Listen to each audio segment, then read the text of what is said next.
Hello and welcome back to Chicken Police Paint It Red. When we last left off, well, we talked with Deborah. Yeah, if you hear like high-pitched buzzing sound, it's this game.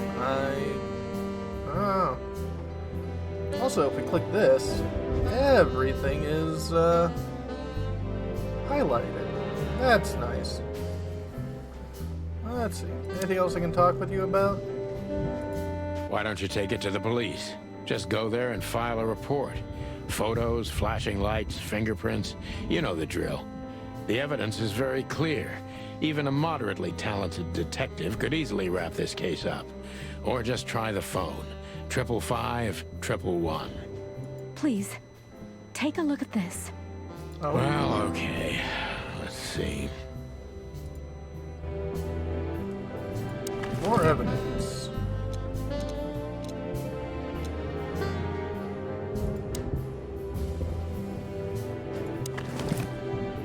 Oh, wrong one.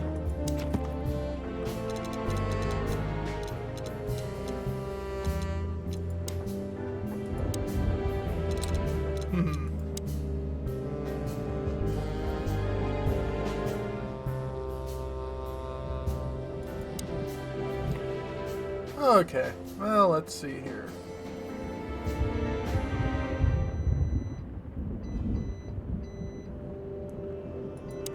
Yeah, let's... I know Molly very well. Please note this when deciding. And if we look here, 55312. I felt like I'd been hit on the back of my head with a blackjack. Reality tilted. Molly. Good gods. What was her name doing there? I glanced at the opposite wall, with the well-worn picture frames. Like an eternally dark hole in the wall. A missing piece. She was wearing a light silk dress and singing a lullaby. The waves caressing her beautiful long legs. Why Molly? Why now? Mr. Featherland? I think we already did this last time. Santino, are you all right? What the hell is this supposed to mean? I don't know anything, Mr. Santino. My mistress told me to give this to you. She said you'd understand. Don't you? Oh, of course I understand, Miss Ibanez. I get it very well. But this case is becoming more and more confusing. It's starting to look like blackmail. Yeah, I think we already did all Blackmail? this. Don't play innocent with me. But All right. When can I visit? visit me? Not you. Miss Katsenko. Oh, yes. You can find her at the Tsar Club. Didn't you tell me she's not the social kind? That she's especially unsociable? Or does she only like loud and crowded clubs? No, she's really not like that. But she owns the place. Judging by the flyer, it must be a very busy club, especially on New Year's Eve, right? I'm sure you'll have no trouble finding Miss Katsenko, but there's one small problem, Mr. Featherland. Let me guess. Mr. Wessler better not know about my visit. Exactly. How did you know? 20 years experience, ma'am. Oh, and please, call me Sonny. It was a pleasure to meet you, Sonny. I'll talk about the rest with Ms. Katsenko in person. A good friend of mine would be happy to take you home if you'd like. I'd appreciate that, Sonny. Okay. Goodness. Find Natasha at the Tsar Club? And Natasha must know my wife Molly from somewhere. Perhaps she has very good informants. Must find out what the connection is. Tsar Club. One of the most famous nightclubs in the city. Owners of the juiciest booties and hardest fists frequent the place. It's famous for not serving cops, especially if they're knee-deep in the dirt. Yeah. Okay. Just got a bunch more information. She owns the Tsar Club. Yeah. And Louis.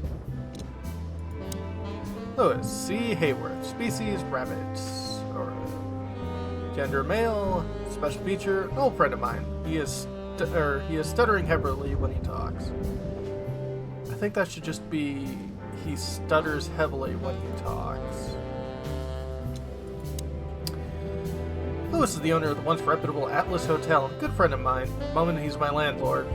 It's the only two of us living in this unbelievably enormous hotel. He's crazy about detective story. Gladly helps me whenever I ask him. Lewis's number is 555-932.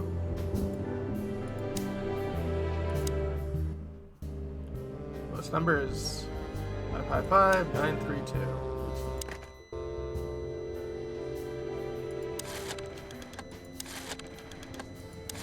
Yep, you gotta do this on your own.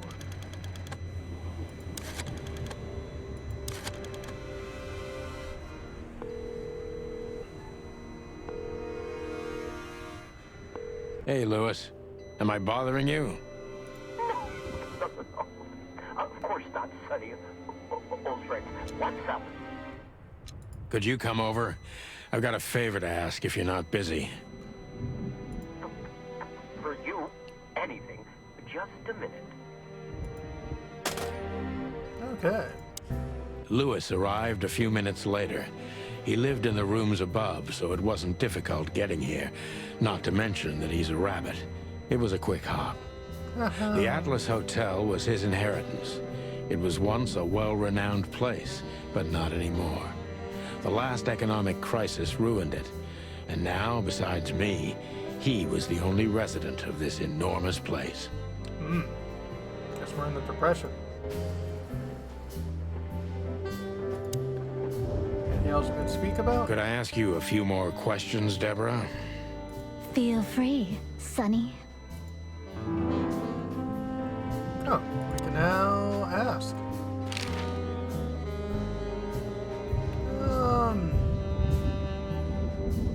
Yeah, what if she knows anything about that letter? Sonny, I've already told you what I know. I've never read the message. My job was to give it to you and nothing more. You really are this innocent, aren't you?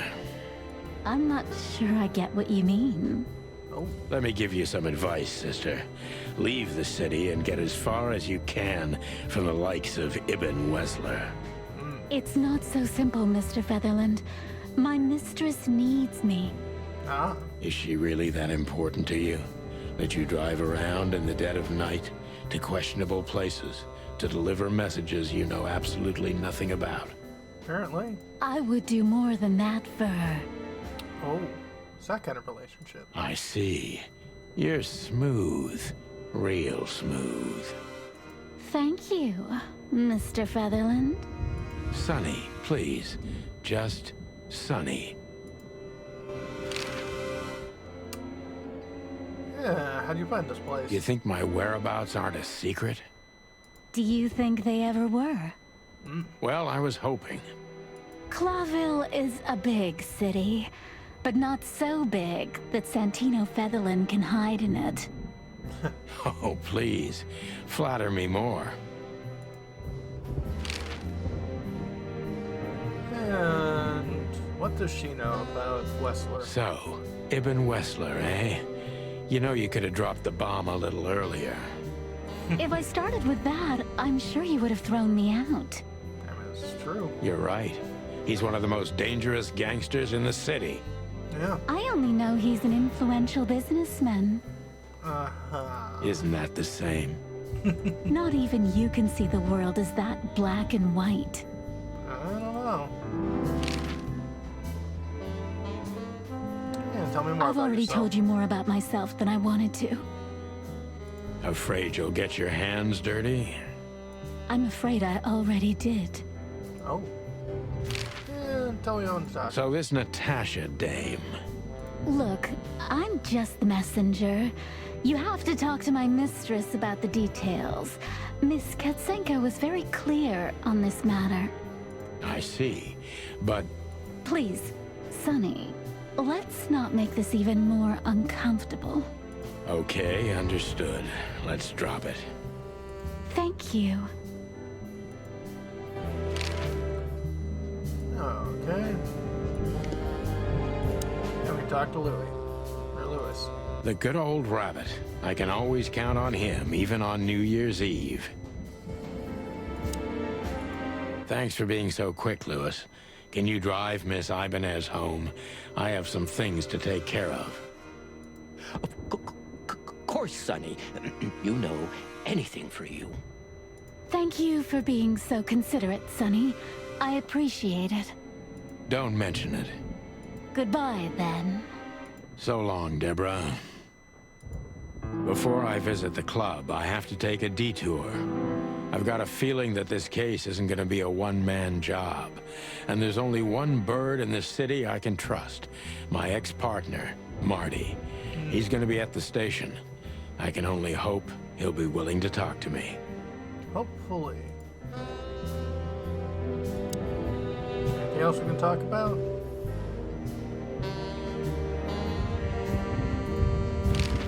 Nope.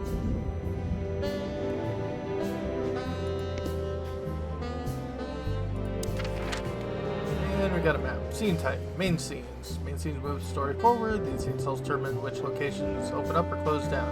You need to complete all these if you want to beat the game. Makes sense. Limited scenes. Limited scenes are open for a specific duration, determined by the main story progression. If you're a completionist, be sure to visit all of them before they move on to the next main scene. Closed scenes. Closed scenes cannot be reached for the time being. This state will often change throughout the story progression, be temporary or permanent. Top tip. Pick the next main scene if you're absolutely sure you don't want to visit any of the available limited scenes anymore. You may not be able to visit them later.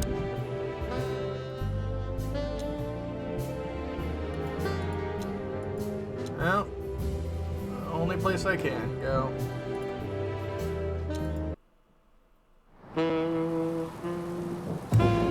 It was New Year's Eve, and I was driving, half drunk, risking my whole life's work. But still, it didn't feel any different. Every day was the same. And the 121 days I had left till my retirement seemed like an eternity. When I look out the window of the hotel room I call home, I see the same thing every day. A woman in a red nightgown dances slowly in circles to smooth music. The 9 o'clock show, with a glass of cheap bourbon and the red gown with the silent music. In the meantime, the proud city of Clawville is slowly eating itself alive. And we're still here, with nothing left to lose but our sanity, while others, the smart ones, had already gone. Molly. Does her name really upset me this much?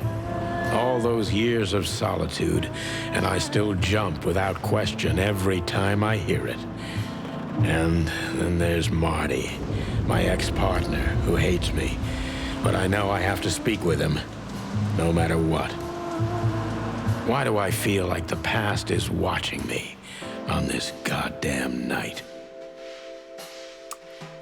Because we're a hard-boiled detective. Chapter 1. Detour. I knew where to find Marty.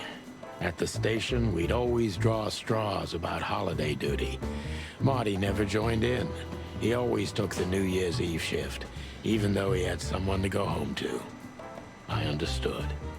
10 years ago, we survived the night the press called the Bloody New Year. Forgotten by Clawville, but not by us. We both left parts of ourselves behind that night. Real heavy stuff there.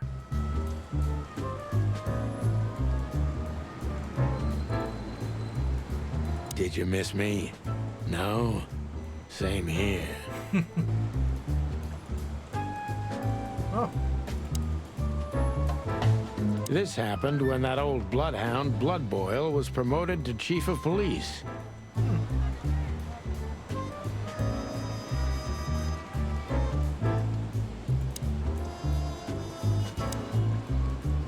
Every time this poster disappears, good old Blood Boil puts it right back, immediately. I tore it down at least 3 times already. Actually, it's a kind of passive-aggressive game for us with the chief. Public service. For the crown, for the king. Need you, citizen. Serve. Protect. I'm sure it's Blood Boil himself taping back the torn-off posters, like some maniac. He must have a dozen of those things in his bag for emergencies. Maybe. I'm sure it's Blood Boil. See if there's anything else. The Castilia clan thought this would frighten the old hound, but they were so wrong. Retaliation came the next morning. Raids on 4 warehouses, a dozen bad guys dead, and twice as many busted. Nobody messed with old Blood Boil after that, or Chief Marrowbone, as they call him around here. Could have been fixed up ages ago, but it was the Chief's explicit demand not to. They can say a lot of things about the old hound, but he's got a sense of drama for sure. Could have been fixed up. Well, let's see who these people are. Phyllis and Roy's. 2 hedgehogs with an arrogance typical of novice cops. They're as prickly as they look. Officious little shitheads, but harmless.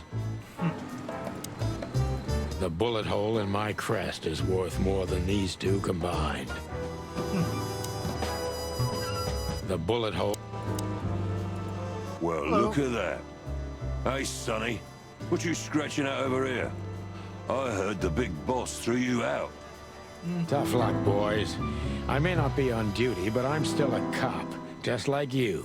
Well, more than you. Hey, you don't have to be so peckish, old bird. By the way, you're in luck. Blood Boil's not in tonight. Malloy is in charge. Oh, gods. That clumsy buffalo is here tonight. If he doesn't end up in a cell again, he's lucky. You got it. You looking for Marty, eh? I see you're still the brains around here, Phyllis. Yeah, I'm looking for Marty. Birds of a feather flock together. I see you're still the funny guy around here.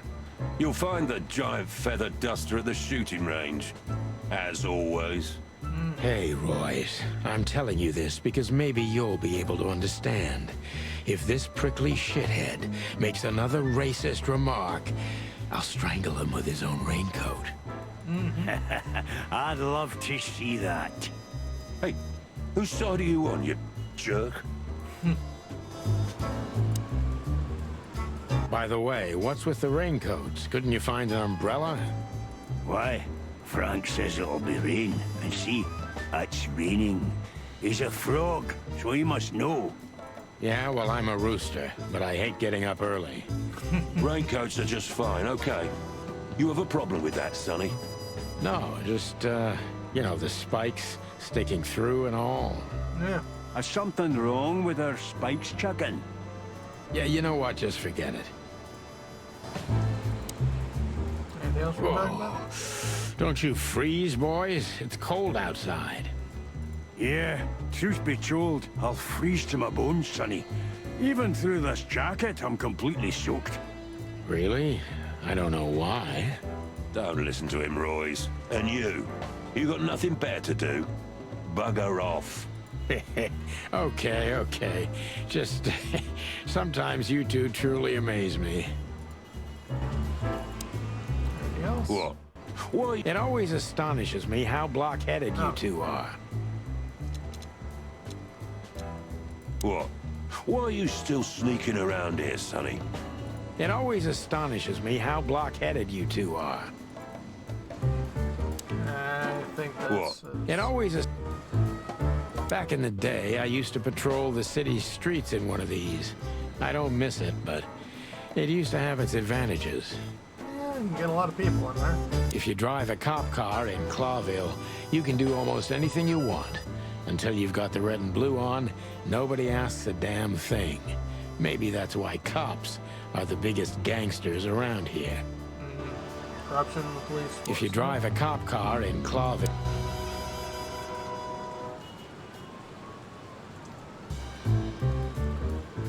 Okay, well, seems to be everything.